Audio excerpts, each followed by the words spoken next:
Praise the Lord. എൻ്റെ ആദ്യത്തെ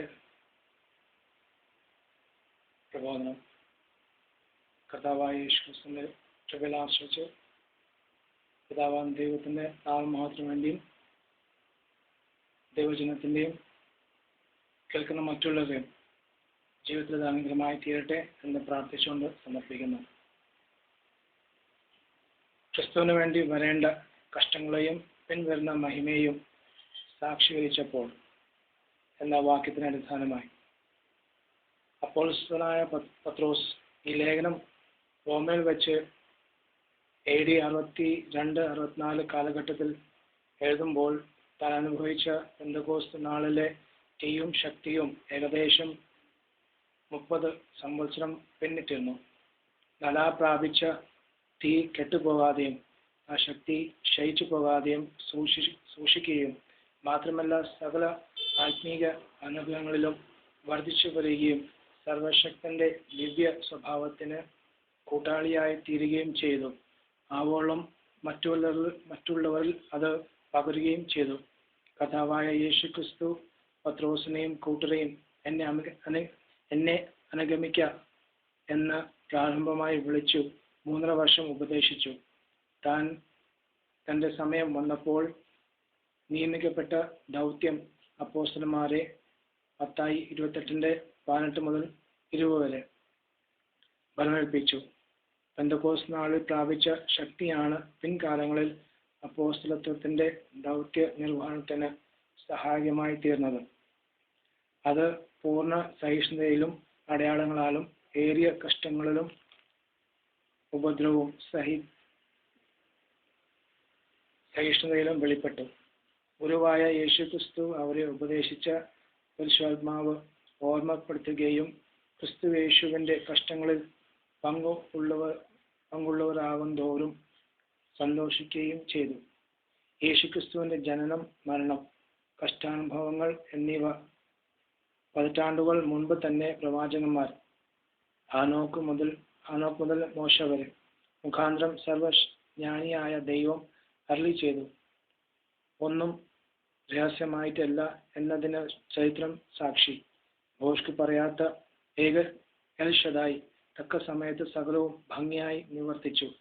ക്രിസ്തുയേശു പുത്രനെങ്കിലും താൻ അനുഭവിച്ച കഷ്ടങ്ങളാൽ അനുസരണം പഠിച്ചു. എബ്രായർ 5-8 താൻ സമ്പന്നൻ ആയിരുന്നിട്ടും അവന്റെ ദാരിദ്ര്യത്താൽ മനുഷ്യൻ സമ്പന്നൻ ആകേണ്ടതിന് മനുഷ്യൻ നിമിത്തം ദരിദ്രനായി തീർന്ന കൃപ.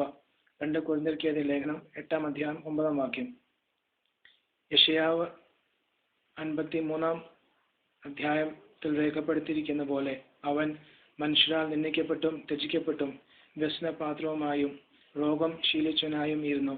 നാം അവനെ ആദരിച്ചതുമില്ല. അവൻ ദണ്ഡനത്താലും ശിക്ഷാവിധിയാലും എടുക്കപ്പെട്ടു. യഹോവയായ ദൈവം അവന് കഷ്ടം വരുത്തി. ഇവയെല്ലാം ക്രിസ്തു സഹിച്ചത് തന്റെ മഹാദയയും നിത്യസ്നേഹവും വെളിപ്പെടുത്തുവാനും കൂടാതെ പിതാവാം ദൈവം വാഗ്ദത്തം ചെയ്ത പിൻവരുന്ന മഹിമയും പ്രാപിക്കുവാനും തന്നെയായിരുന്നു. അതുകൊണ്ട് ഞാൻ അവന് മഹാന്മാരോട് കൂടെ ഓഹരി കൊടുക്കും. ആധിപത്യം അല്ലെങ്കിൽ രാജ്യത്വം അവന്റെ തോളിൽ ഇരിക്കും. യെശയ്യാവ് 53-12 9-6 ഞാൻ നിന്റെ ശത്രുക്കളെ നിന്റെ പാദപീഠം ആക്കുവോളം നീ എൻ്റെ വലത്ത് ഭാഗത്ത് ഇരിക്കുക. എബ്രായ ലേഖനം 1-13 ഇങ്ങനെ വിലയേറിയ സ്വർഗീയ വാഗ്ദാനങ്ങൾ പ്രാപിച്ചവൻ നൊടി നേരത്തേക്കുള്ള ലഘുവായ കഷ്ടം സാരമില്ല എന്ന് എണ്ണി തന്നെ പിൻപറ്റുന്നവർക്ക് ഒരു മാതൃകയും ദൃഷ്ടാന്തവുമായി ജീവിച്ചു. അപ്പോസ്തലനായ പത്രോസ് കർത്താവിനോട് ഞങ്ങൾ സകലവും വിട്ടു, ഞങ്ങൾക്ക് എന്ത് കിട്ടും എന്ന് ചോദിച്ചതിന് മറുപടി അപ്പോൾ ലഭിച്ചില്ലെങ്കിലും വർഷങ്ങൾക്ക് ശേഷം ആ യാഥാർത്ഥ്യം അനുഭവിച്ച് മനസ്സിലാക്കുകയും ചെയ്തു. നമുക്ക് വിലയേറിയതും അതിമഹത്വമായ വാഗ്ദത്തങ്ങളും നൽകിയിരിക്കുന്നു എന്ന് ഹൃദയ ദൃഷ്ടികളിൽ പ്രകാശനം ലഭിച്ചവർക്ക് സകലവും വിട്ട് സകല ചിന്താകുലങ്ങളും അവന്റെ മേൽ ഇടുവാൻ സാധിക്കുകയുള്ളൂ. ക്രിസ്തുവിന്റെ നാമം നിമിത്തം ഈ ലോകത്തിൽ കഷ്ടം സഹിക്കുന്നവന് എല്ലാം 100 മടങ്ങ് ലഭിക്കും. നിത്യജീവനെയും അവകാശമാക്കും. പത്രോസും തൻ്റെ ജീവിതത്തിൽ ഒരു ക്രിസ്ത്യാനിയായി ജീവിക്കുകയും കഷ്ടം അനുഭവിക്കുകയും ചെയ്തതിൻ്റെ മഹാത്മ്യം മനസ്സിലാക്കി 30 വർഷം ഈ അനുഭവങ്ങളാൽ പരിശുദ്ധാത്മാവ് തന്നെ ഉറപ്പിച്ചു, സ്ഥിരപ്പെടുത്തി, ദൈവസഭകളെ പ്രബോധിപ്പിക്കുവാൻ ശക്തീകരിച്ചു. സ്വർഗരാജ്യത്തിൻ്റെ താക്കോൽ ഞാൻ നിനക്ക് തരുന്നു എന്നും എൻ്റെ കുഞ്ഞാടുകളെ മേയ്ക്ക എന്നും കർത്താവായ യേശുക്രിസ്തു പറഞ്ഞ ശേഷം പത്രോസ് രക്തസാക്ഷിയാകുകയും എന്നും പ്രവചിച്ചു. വയസ്സ് ആയ ശേഷമോ നീ കൈ നീട്ടുകയും മറ്റൊരുത്തൻ നിന്റെ അര കെട്ടി നിനക്ക് ഇഷ്ടമില്ലാത്ത ഇടത്തേക്ക് കൊണ്ടുപോവുകയും ചെയ്യും. യോഹന്നാന്റെ സുവിശേഷം 21-ാം അധ്യായം 18-19 വാക്യങ്ങൾ. അപ്പോസ്തലന്റെ ഈ വാക്കുകൾ ശ്രദ്ധേയമാണ്. ക്രിസ്തു ജഡത്തിൽ കഷ്ടം അനുഭവിച്ചതുകൊണ്ട് നിങ്ങളും ആ ഭാവം തന്നെ ആയുധമായി ധരിപ്പിൻ.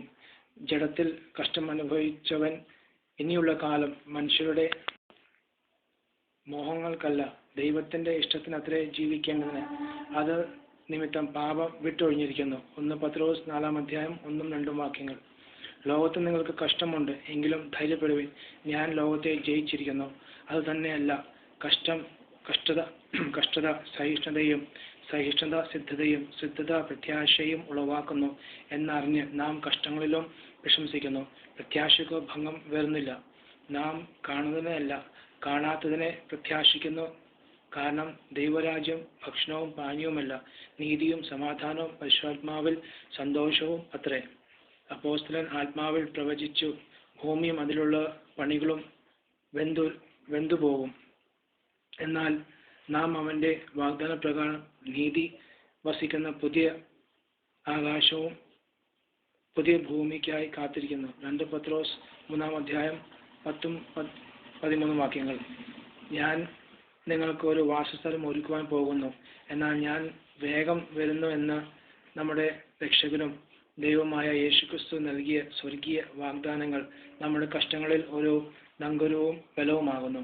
ക്രിസ്തീയ ജീവിതത്തിൽ ഒരു ഭക്തൻ കഷ്ടങ്ങളെ ജയോത്സവമായി നേരിടുന്നത് തനിക്ക് പിൻവരുന്ന മഹിമയെ ആത്മാവിൽ ദർശിച്ചു കൊണ്ടാണ്. പത്രോസ് ക്രിസ്തുവിന്റെ മഹിമ കണ്ട സാക്ഷിയായിരുന്നു. കഷ്ടങ്ങളും നിന്ദകളും ദർശിച്ച് കണ്ണുകൾ കൊണ്ട് തന്നെയാണ് പുനരുദ്ധാനവും സ്വർഗാരോഹണവും ചെയ്ത യേശുക്രിസ്തുവിനെ കണ്ടത്. എളിയവരെ ആശ്വസിപ്പിക്കുന്ന ദൈവത്തിന്റെ വചനവും ബലമുള്ള ഭുജവും സമീപത്തുള്ളതുകൊണ്ട് യാതൊരു കഷ്ടത്തിലുള്ളവരെ ആശ്വസിപ്പിക്കുവാൻ നമ്മെ ശക്തീകരിക്കുന്നു. അതുകൊണ്ട് പ്രിയമുള്ളവരെ, നിങ്ങൾക്ക് പരീക്ഷയ്ക്കായി സംഭവിച്ചിരിക്കുന്ന അഗ്നിശോധനയെങ്കിൽ ഒരു അപൂർവ കാര്യം നിങ്ങൾക്ക് വന്നുകൂടി എന്ന് വെച്ച് അതിശയപ്പെട്ടു പോകരുത്. തക്ക സമയത്ത് നമ്മെ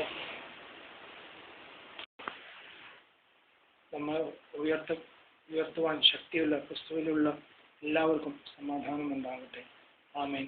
യേശുക്രിസ്തു നമ്മളെല്ലാവരെയും അനുഗ്രഹിക്കട്ടെ.